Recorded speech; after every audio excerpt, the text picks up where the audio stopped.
I would like to explain one of my favorite things about cars from the 60s. This little piece right here. I call it the Steal Me solenoid. Ford did it, Chrysler did it, because on the Chrysler, it is right over there. Let me shine a little light on it. The Steal Me solenoid is a fascinating contraption. Oh, okay. You can see it right down here on the Chrysler. And these are the this one here on the right is the carburetor I have to put on this car this weekend. It's my other project. But because of the Steal Me solenoid, the ignition circuit on this thing is so ridiculously easy to bypass.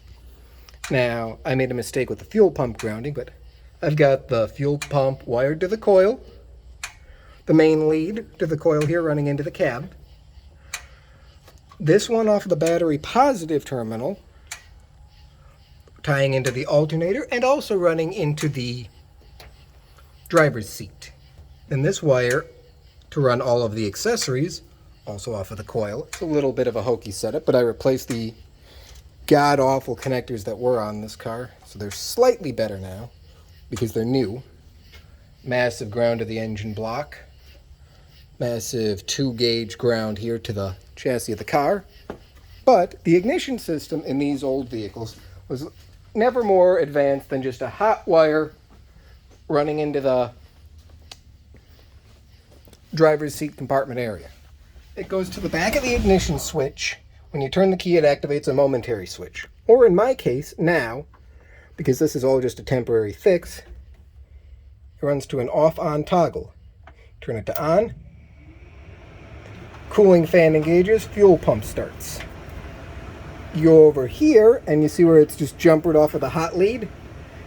This just goes to that spot on the solenoid. So what I was previously doing with the screwdriver, I am now fancily doing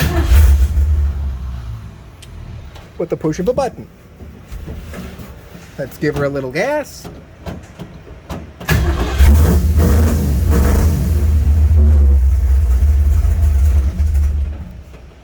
Well, it's not quite staying running, but you get the idea, I trust. Let's see if she'll stay running for a little bit, shall we? Once again, ignition's on.